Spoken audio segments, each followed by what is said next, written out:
What is going on, you guys? Welcome back to another episode of Nick Bailey Spearfishing. As you can see, got some beautiful gags here. May 1st, May 2nd, epic diving. Cannot wait to show you guys this action-packed couple of days. Stay tuned. I just got stocked up for tomorrow. We are pumped. We'll see you guys early in the morning. Look at these conditions. Better than ever. Palm trees not moving at all. Barely anything in the sky. I could not be more stoked right now. What's up, Guggen? Bro, we ready? We ready, bro. Let's go. Let's get it. While I was staying at Ryan's brother's house, we found out that Joseph is related to Ryan through like second, third cousin, something like that. So I thought that was hilarious. That, I've never met him. Bro, it's a family reunion today. You know, it's not your average day.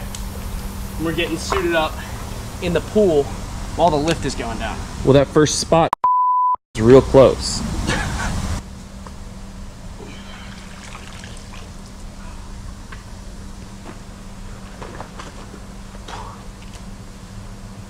All right, bro. Let's go.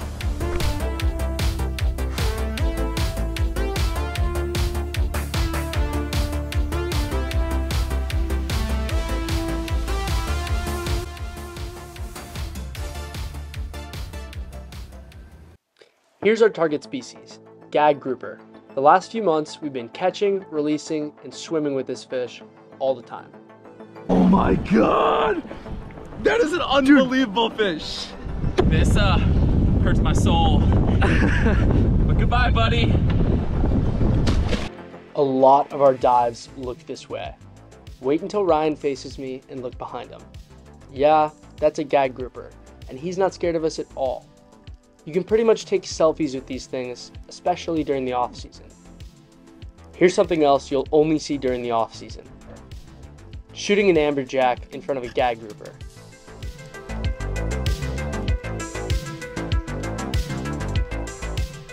Now that you know the backstory, let's start this adventure.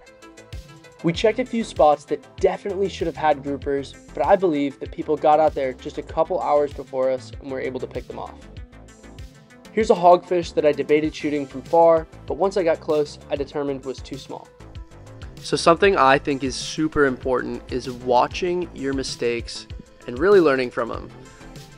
I know exactly what I do wrong in this clip. I see the gag grouper from the surface. I had enough breath to go to the bottom, but for whatever reason, I got a little bit too comfortable and decided to kick after him and take a bad shot. Totally whiffed right there. 85 feet of water. I don't know what I was thinking. So on to another spot. We're just diving different reef, trying to move spots often. I'm cutting out a ton of footage here because there was a lot of boring dives where we just didn't see anything. But I'm using the Seymour maps to just check out random different ledges, and if you hit a bunch of them, you're bound to find fish. So I saw another grouper, decided to lay on the bottom, and just see if he'll approach me and give me a nice shot.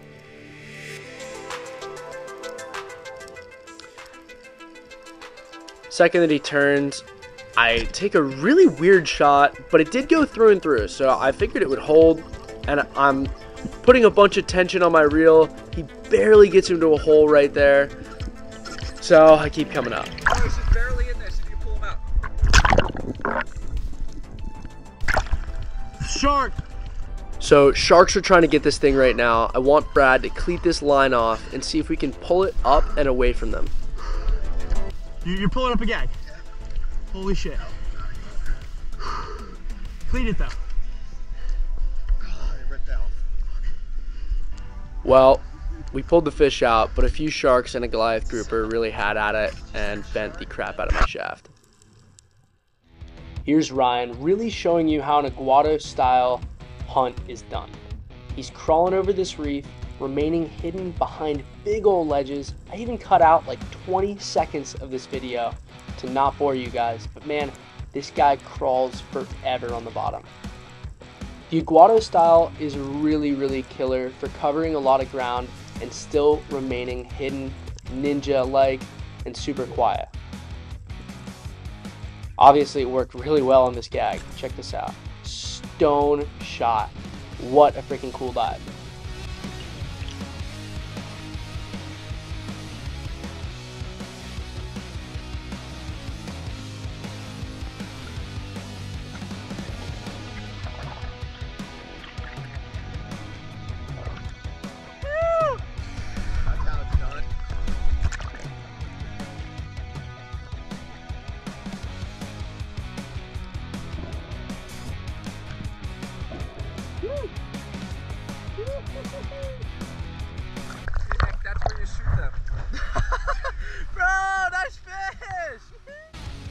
Here's Ryan again, landing in a spot that is just so full of life. Probably in about 85, 90 foot here. And man, this is where you're going to find those groupers. Any dive, especially deep, with this much life is very, very promising. You'll see that all these fish are not scared of Ryan whatsoever. And that's like a big thing, is not spooking all the non-target species, because fish are super reactive to each other. By not scaring all the other fish, he lets the grouper become really comfortable with him as well. Really taking his time here. And man, another beautiful shot.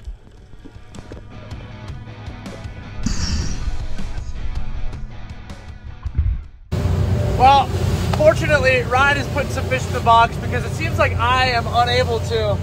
Champion. And I showed you, you've already lost.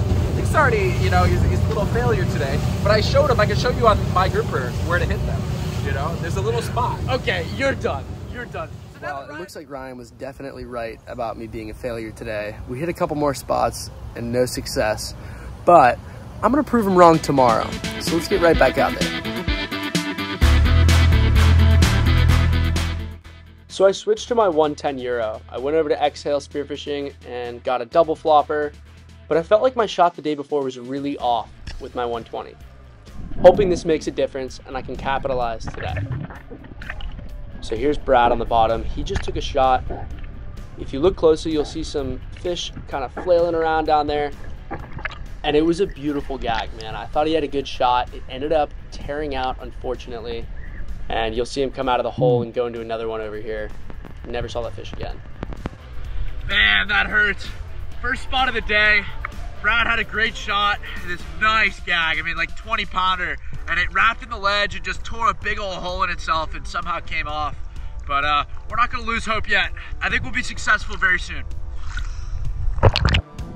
So I was feeling kind of under the weather the last few days, and a lot of my dives were either not touching the bottom, or if I was touching it, did not have much bottom time. So I saw mutton from the surface and went back for my old school dive bomb technique, which works 60% of the time, every time. And I'm going down super, super slow, and sometimes they just get curious. It's exactly what happened right here.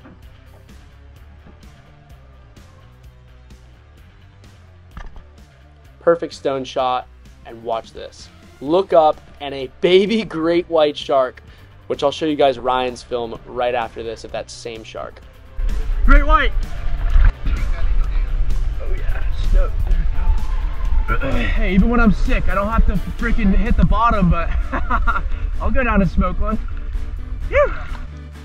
Here's Ryan's clip.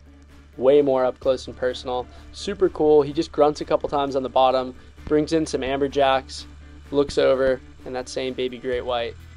Really rad to see. I'm sure he thought about shooting that mutton right there too.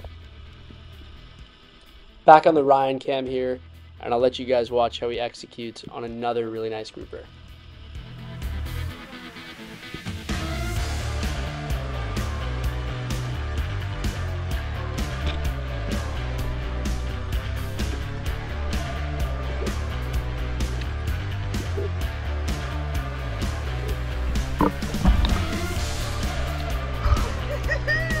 There's a big mutton right there. Ready to get the day going.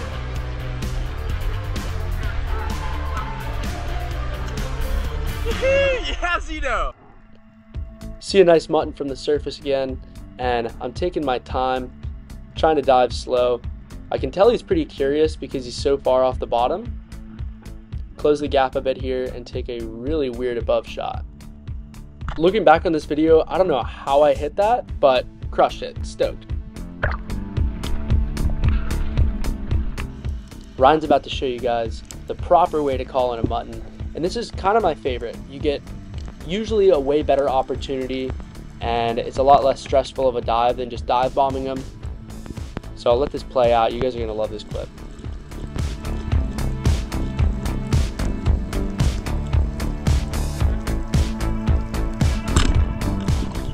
Now, if you guys can't tell how absolutely massive this mutton is, we ended up weighing it and it was just over 15 pounds. A true giant, and for most people, the mutton of a lifetime.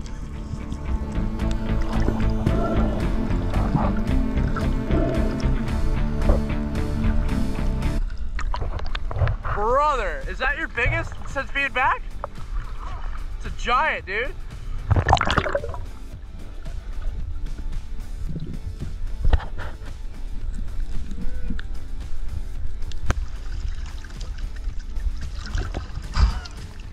Man, it is so clear and so fishy.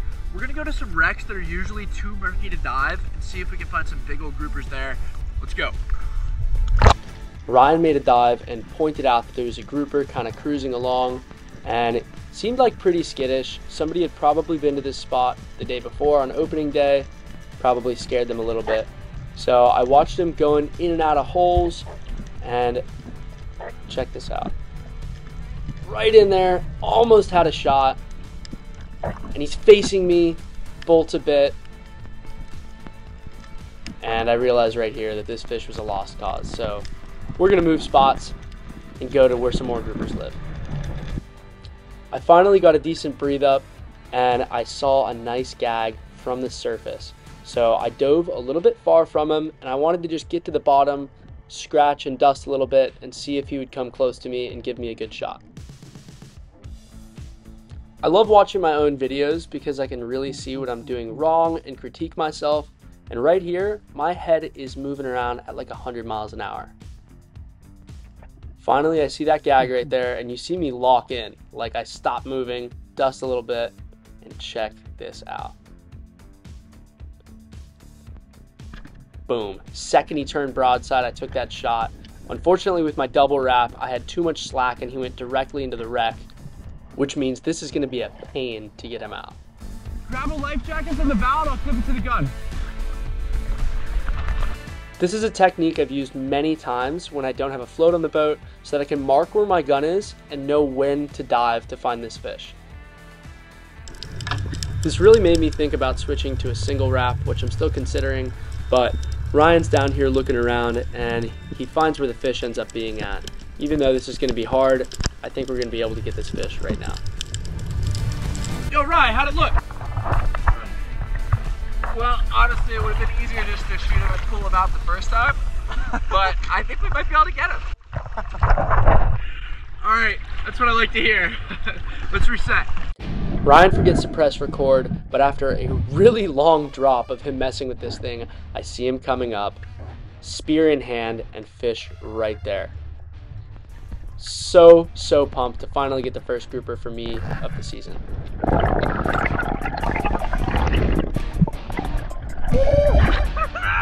Yes!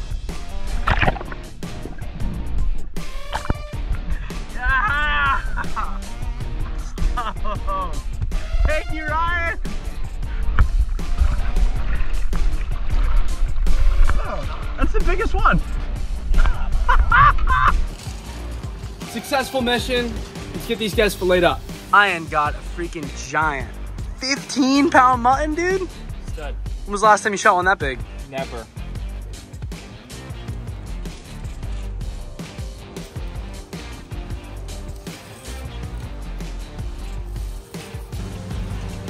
Really fun couple days of diving there, guys.